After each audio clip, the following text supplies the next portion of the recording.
Yesterday, when we finished, we were looking at how is it possible that a Brahma Rishi like Vishwamitra is being obstructed in his sacrificial duties by Rakshasas. So we were taking a look at it, different levels of consciousness. And we touched on Moksha Level 1. Moksha Level 1 is accomplished by tunneling through the mountain ranges of karmic traces until one is able to come into contact with the divine karmic traces that make up this universe. But all of the karmic traces have not been dissolved, have they? Still, the individual is operating in a physical body,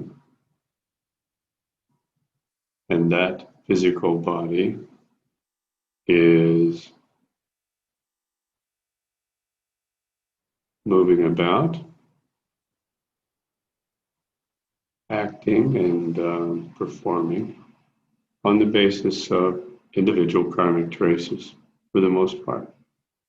Underlying the physical body are the divine karmic traces that can be identified all the way back to the original two ancestors at the beginning of Sat Yuga, the mind-born children of Brahma, who, through the process of procreation, began the long tree of ancestry that ends up in the individual existence.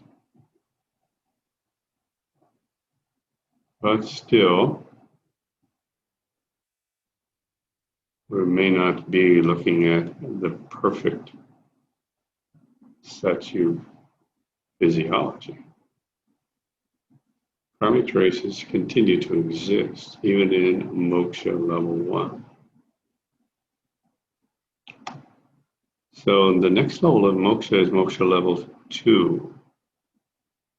Moksha Level 2, there is a refinement of the sensory apparatus in the physiology, a better connection with the subtle bodies, particularly the Mahamaya Kosha. And this connection having been disturbed by karmic traces. So once again, we're led to the main issue, and that is karmic traces blocking full expression of total liberation from the influence of the past.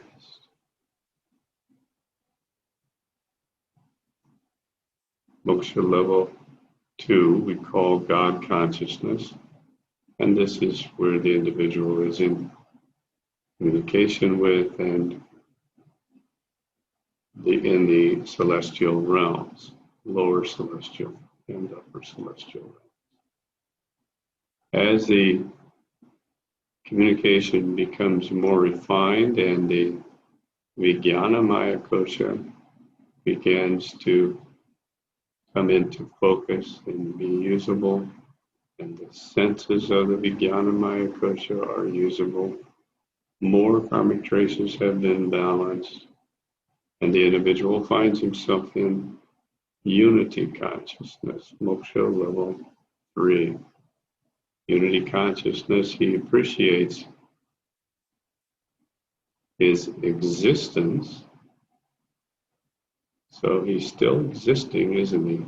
He appreciates his existence as part of all life. and he sees the unity in all life. This is unity consciousness.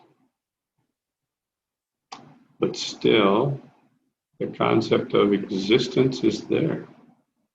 And so the wise person who still has a human physiology will persist in the balancing of karmic traces.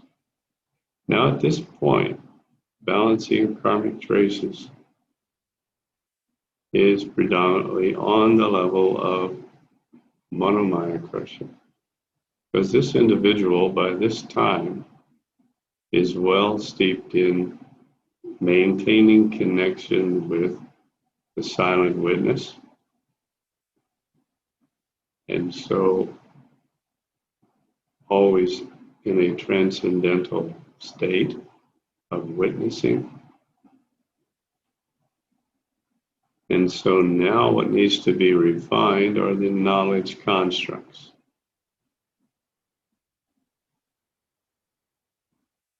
But we're told that Vishwamitra is a Brahma Rishi, knower of Brahma. So Vishwamitra is beginning to touch on or becoming a being in Moksha Level 4, Brahman consciousness.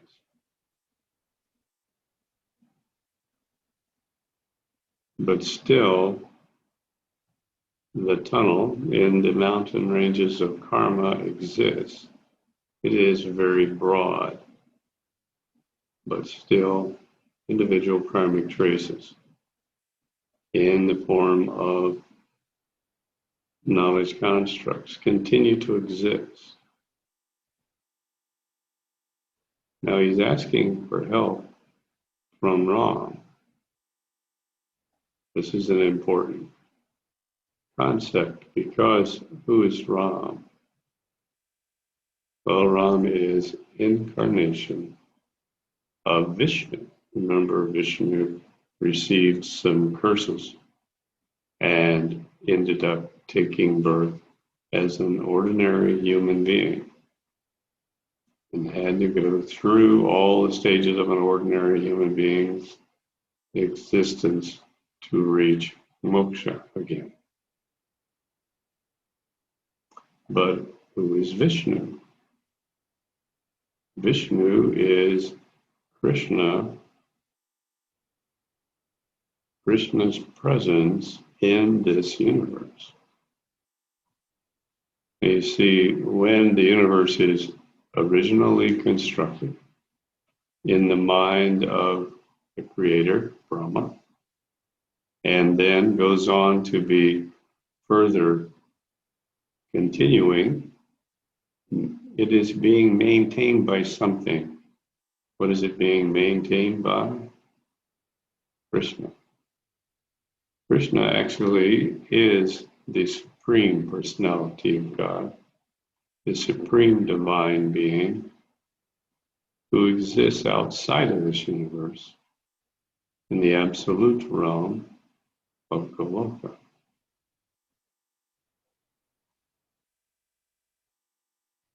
And so what Vishwamitra is saying here is, I've achieved Brahman consciousness.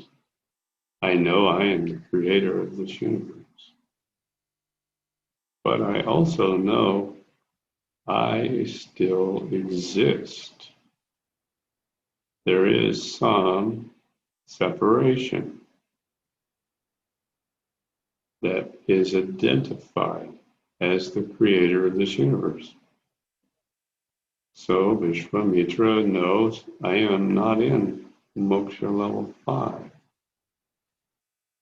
Krishna consciousness. So he appeals to Krishna to take in the next step. And Krishna then, in the form of Ram, is able to do that by balancing the karmic traces within Vishwamitra,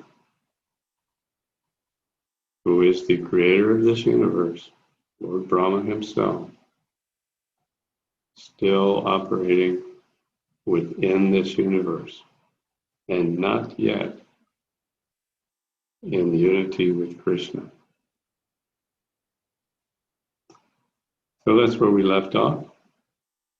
Now we know why Vishwamitra is asking for this assistance. So let's continue and see what develops.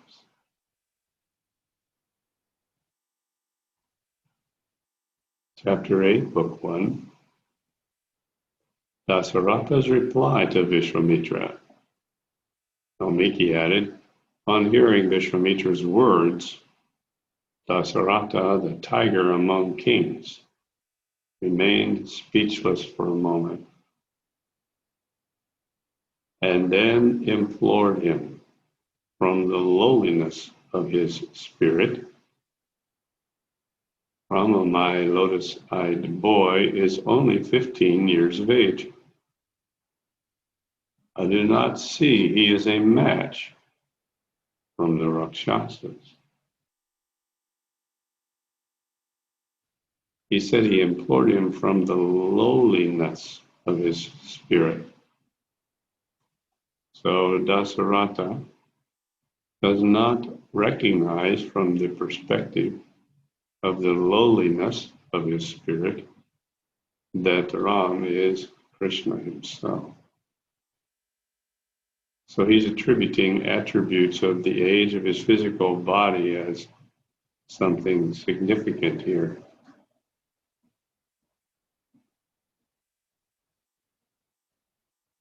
Here is a full Akushani legion of my soldiers, of whom, O my lord, I am the sole commander. Surrounded by them, I will offer battle to the Rakshasa cannibals.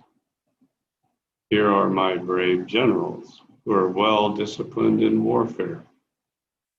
I will be their leader in the height of war with my bow in hand.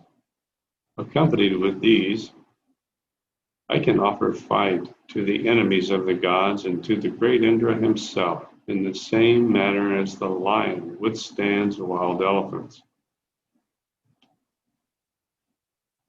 Ram's only a boy with no knowledge of the strength of our forces.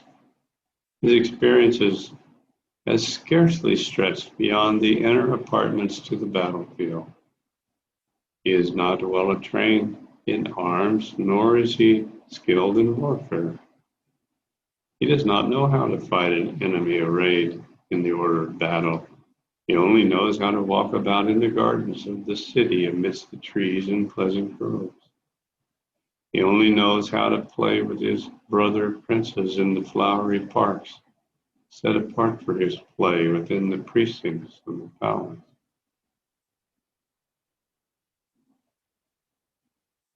Recently, O Brahman, by a sad reverse of my fortune, he has become as lean and pale as the withering lotus under the dews. He has no taste for his food, nor can he walk from one room to another, but remains ever silent and slow brooding over his inner grief and melancholy. O chief of sages, in my great anxiety about him, I, together with my family and dependents, have been deprived of the gist of our bodies and become like the empty clouds of autumn. How can my boy, so young as he, and in such an unnatural state of mind, be fit to fight at all, much less with those marauders who rove about at night? Well, obviously, what's going on here? Dasaratha describing the mental state of Ram, who is obviously awakening to his inner reality, perhaps even to the inner reality that he is Krishna. Dasaratha is not aware of this. from his lower level of consciousness. Chapter or book 14. O high-minded sage, it is one's affection for his sons that affords him great pleasure. Then this possession of a kingdom, or his connection with beautiful women, or even his relish for the juice of nectar. Now, why is it that a man like Dasarata, the king of a marvelous territory with many subjects, says the affection for his son is greater than all of this? But when our ancestors were first created, a long time ago, in the first stages of the Satyuga, and that was about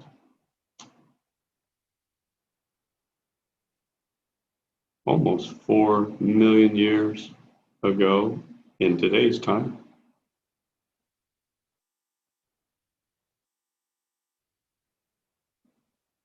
The ancestors were created as the mind-born children of Brahma.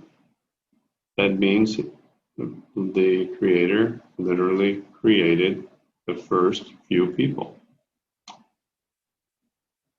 And he gave them only one instruction, which means they have a deep karmic trace for procreation. And we know that's the situation even today. Very strong urge in all human beings.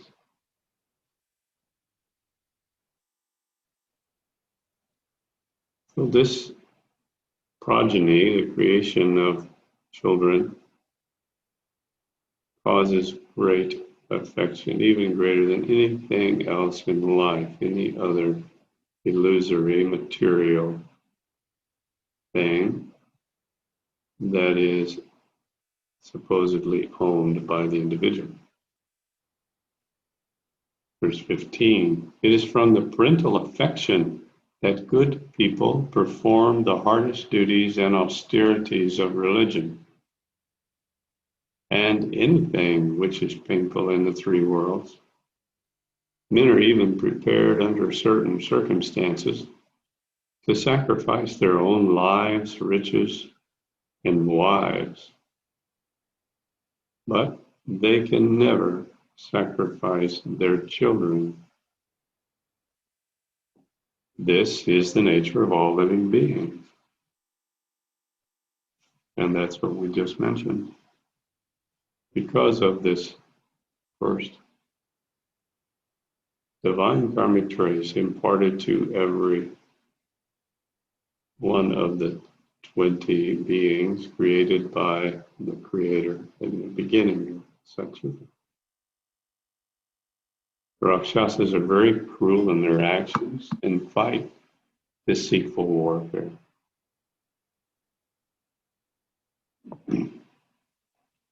The idea that Ram should fight them is very painful to me. I have no desire to live. I cannot dare to live for a moment separated from Ram. Therefore, you should not take him away. O descendant of Kosika, I have passed 9,000 reigns in my lifetime before these 4 children were born to me after much austerity. The lotus-eyed Rama is the eldest of these, without whom the 3 other can hardly bear to live. You're going to deliver this Ram against the Rakshasas. But when I'm deprived of that son, know me certainly for dead. Of my 4 sons, he is the one in whom rests my greatest love. Therefore, do not take away Ram, my eldest and most virtuous son, from me. If your intention, O sage, is to destroy the force of night wanderers, Take me there, accompanied by the elephants, horse, chariot, and foot soldiers of my army. Describe to me clearly what these Rakshasas are, how strong they are, whose sons they be, and what their size and figures. Tell me the way in which the Rakshasas are to be destroyed by Ram, or by my children, or by me. Tell me when they are known to be treacherous in warfare. O great sage, tell me all this so that I can calculate the possibility of making a stand in the open field against the fiercely disposed Rakshasas, when they are certainly so very powerful. The Rakshasa named Ravana is heard to be very powerful. He is the brother of Kubera himself, and he is the son of the sage Vishwamitra. If it be he, the evil-minded Ravana, who stands in the way of your rights, we are unable to contend with that best. Power and prosperity in all their flourish come within the reach of living at times, but they disappear at others. These days we are no match for such foes as Ravana and some others. Such is the decree of destiny. Again, we're seeing how Dasarata is not thinking from a very high level of consciousness, is he? This is what it said in the first verse of this chapter. Therefore, O you who are acquainted with law, do this favor for my son. Unlucky as I am, it is you who are arbiter of my fate. The gods, Asuras, Gandharvas, Yakshas, huge beasts, birds, and serpents are unable to fight with Ravana. What are we human beings in arms to him? That Rakshasa has the prowess of the most powerful. We cannot afford to fight with him, or even with his children. This is a peculiar age in which good people are made powerless. Moreover, I am disabled by old age and lack the spirit, even though I am from the race of Raghus. O Brahman, tell me if it is Lavan, the son of Madhu, the notorious Asura who disturbs the sacrificial rites. In that case, I will not part with my son. If it be the two sons of Sunda and Upasunda who disturb your sacrifice, terrible as they are, like the sons of the sun, in that case, I also will not give my son to you. So Dasarata is really lacking in understanding of who his son is. 37. But after all, O Brahman, would you snatch him from me when I am also dead and gone with him? I do not see any chance of a lasting success of your devotion. Saying these gentle words, the descendant of Raghu was drowned in the sea of suspense with regard to the high demand of the sage. Being unable to arrive at a conclusion, the great king was carried away by the current of his thoughts as one by the high waves of the sea.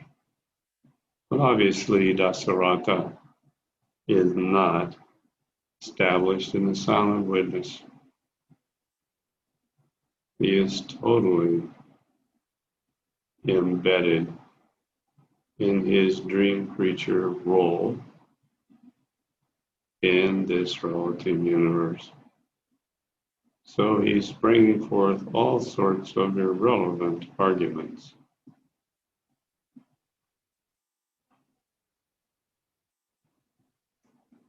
Chapter 9. Vishwamitra's anger and Vasishta's advice. Valmiki said, on hearing this speech of the king with his piteous look and eyes full of tears, Vishwamitra, the son of Vasika, became highly incensed and replied, you are about to break your promise. after pledging yourself to its performance. And thus you wish to behave like a deer after having been a lion. This is unbecoming of the race of Ragu. It is acting contrary to this great family. Hot rays must not proceed from the cool-beamed moon. If you are so weak, O king, let me return as I came. Live happily with your friends, you promise-breaking descendant of Kukashta. As the high-spirited Vishwamitra moved with anger, the earth trembled under him, and the gods were filled with fear. Vashishta, the meek and wise, observed his vows, knows that anger influenced by the great sage and friend of the world, and spoke, O king, born of the race of the Ishvakus, a form of virtue itself. Now, what is going on here? Dasaratha is being reminded of his ancestors.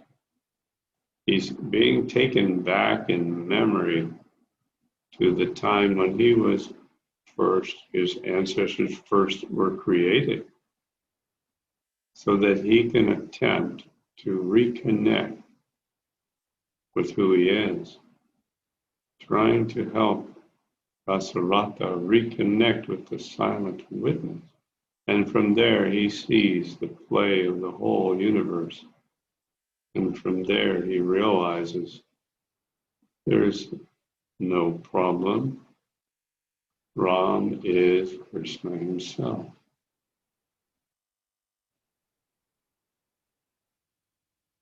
You are famous for your meekness and strict adherence to your vows. You are renowned in all three worlds for your virtues and fame.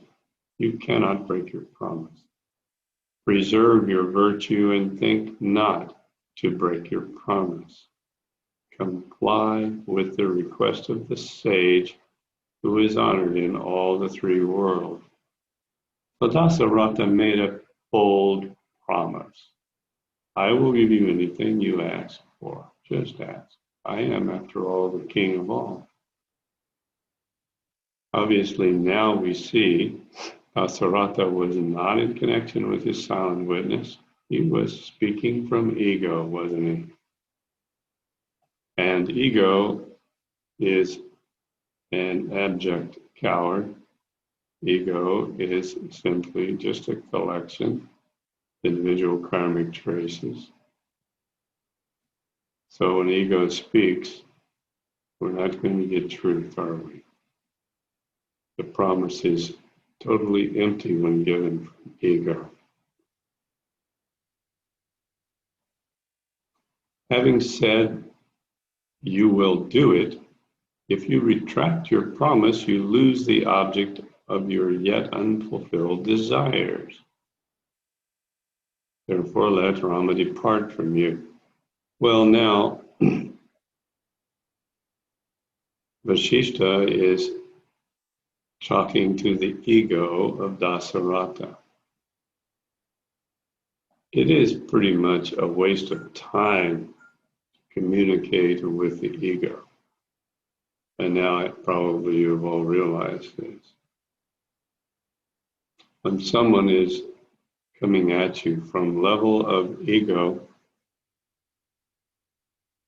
they are literally out of their mind. They are just not sane human beings. They are not connected with the silent witness. No logic really works. When you try to use logic on a human being who is not connected with the silent witness, it's a waste of time, unless you can somehow penetrate that ego with your logic and balance a few random karmic traces and help that individual rise above the ego. That is really the only purpose or the only reason to communicate with any human being who is embedded in the ego. Just try to give them some logic, some words that will circumvent their karmic traces enough to reach a deep karmic trace that can be balanced and help them regain connection with the silent witness. So this is what Vishishta is doing now.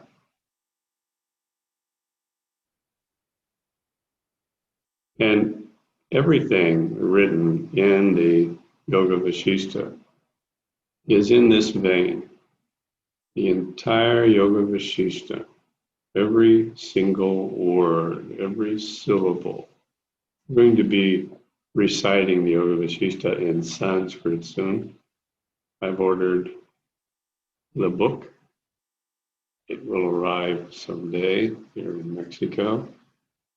Then we'll be able to speak the Sanskrit basis of the Yoga Vishishta.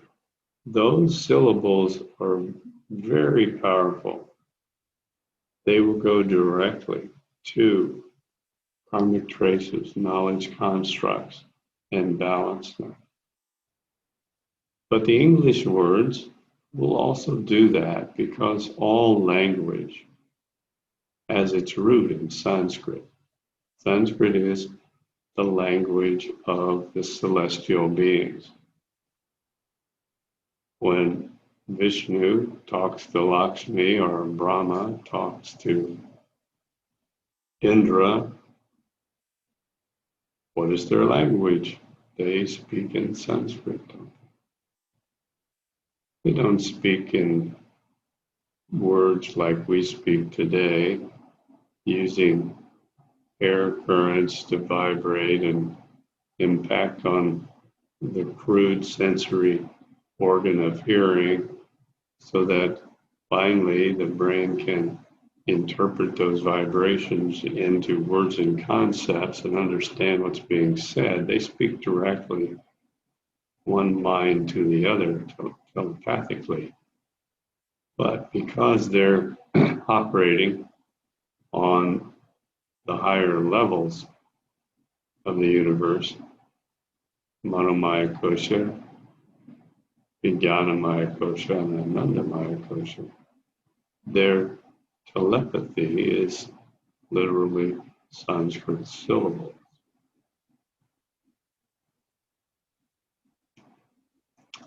But we can gain a lot by bringing these English words in this wonderful translation, which was very faithfully done, that imparts the deep meaning of the Sanskrit. And that deep meaning of the Sanskrit is where the power of it is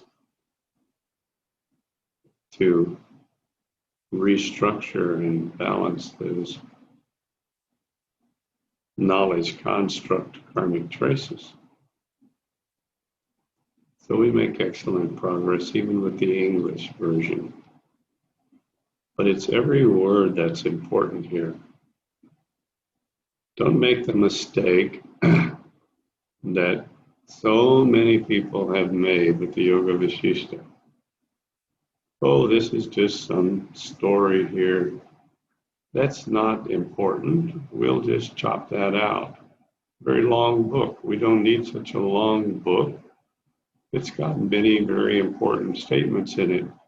We will only publish those. That's called the Lagu Yoga Vishishta. There are many versions of it.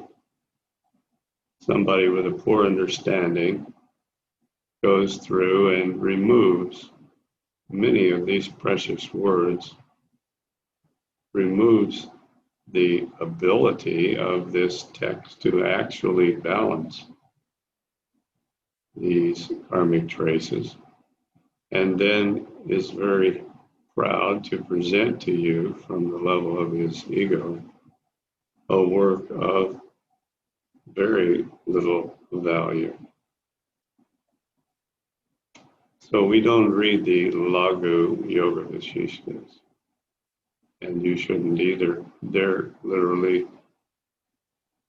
very little value. Verse 11, descended from the race of Ishvaku, and being Dasaratha yourself, if you fail to perform your promise, who else on earth will ever keep his word? It is the standard of conduct of great men like you that makes even low people afraid to transgress the bonds of their duties. How then do you wish to violate it yourself? Obviously, an appeal to the ego of this individual who is completely disconnected from the silent witness now. Guarded by this lion-like man, Vishwamitra, like ambrosia by fire, no Rakshasa will have power to prevail over Rama, whether he be equipped and armed or not.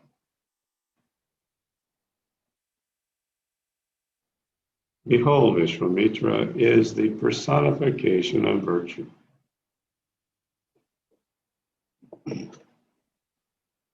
The mightiest of the mighty and superior to all in the world in his intelligence and devotion to aestheticism.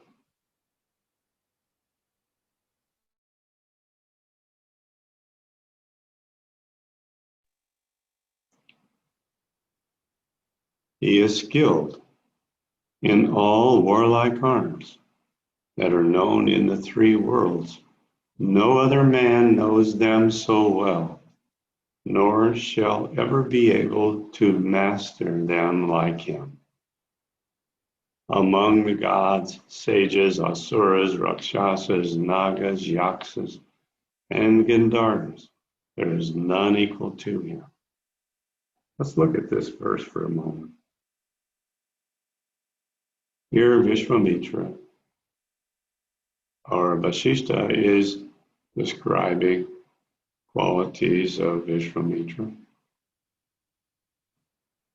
in terms that someone connected with their ego only and not the silent witness could understand. What does that mean? Understand. That means these words go under the consciousness of the individual to which that consciousness stands. It stands on the silent witness, doesn't it? So he's trying to make the ego go beyond to the silent witness by pointing the direction to the gods, the sages, these subtle beings, and pointing out that Vishwamitra is connected with his silent witness, and therefore here is a path for you to follow.